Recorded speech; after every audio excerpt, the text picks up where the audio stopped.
Salut, dans cette nouvelle vidéo, je vais te présenter le syndrome de l'imposteur au travail. Donc, je ne sais pas si tu as déjà entendu parler. Donc, c'est un manque de confiance en soi au travail qui est différent du manque de confiance en soi dans sa vie personnelle. Parce que le syndrome de l'imposteur, c'est quelque chose de très grave, qui peut être grave si on finit par arriver au burn-out, qui est un épuisement professionnel. Parce que quand on manque de confiance en soi au travail, on travaille beaucoup, on est légitime par ses succès, au final, on se sent nul.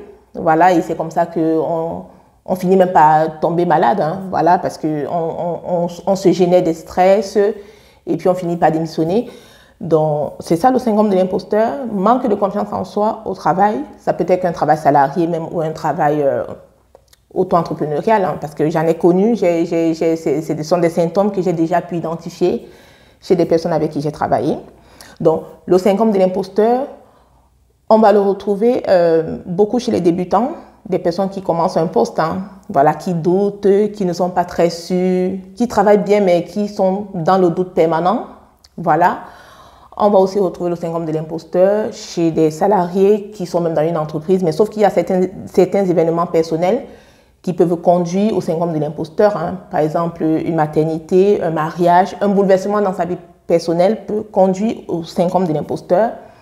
Et l'idée, c'est d'éviter d'arriver au burn-out, d'où l'intérêt de cette vidéo où je vais te donner 3 conseils pour pouvoir remédier au syndrome de l'imposteur au travail.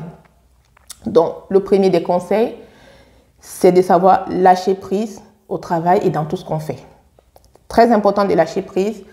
Le lâcher prise, on peut le matérialiser par des mini-coupures, des mini-pauses, voilà.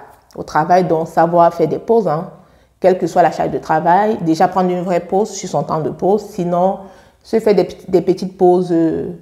Voilà, on sort, ça irait l'esprit, tout simplement. Ou alors, sur le temps de pause, après avoir mangé, on sort marcher.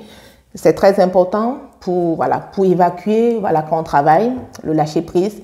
Après, au-delà de sortir marcher, c'est aussi un travail personnel, mental à faire. Voilà, c'est aussi un travail qu'il faut faire au niveau mental, que je pourrais mieux développer dans d'autres vidéos. Le deuxième conseil que je pourrais te donner pour remédier au syndrome de l'imposteur, c'est de savoir se fixer des objectifs SMART. Parce que, comme j'ai l'habitude de dire à mes collaborateurs, quand on gravit les escaliers, il faudrait aller une marche après l'autre. Donc, ça ne sert à rien de se fixer une montagne d'objectifs qu'on ne peut pas atteindre. Donc, il faut savoir faire les choses pas à pas. Et il faut surtout savoir prioriser ses objectifs ou sa charge de travail tout simplement. Voilà. Parce que si vous vous fixez une montagne d'objectifs et vous ne les atteignez pas, vous aurez l'impression qu'en réalité, vous êtes incapable de faire les choses alors qu'en réalité, vous êtes capable. Tout, c'est une question de priorité. Donc, savoir se fixer des objectifs SMART.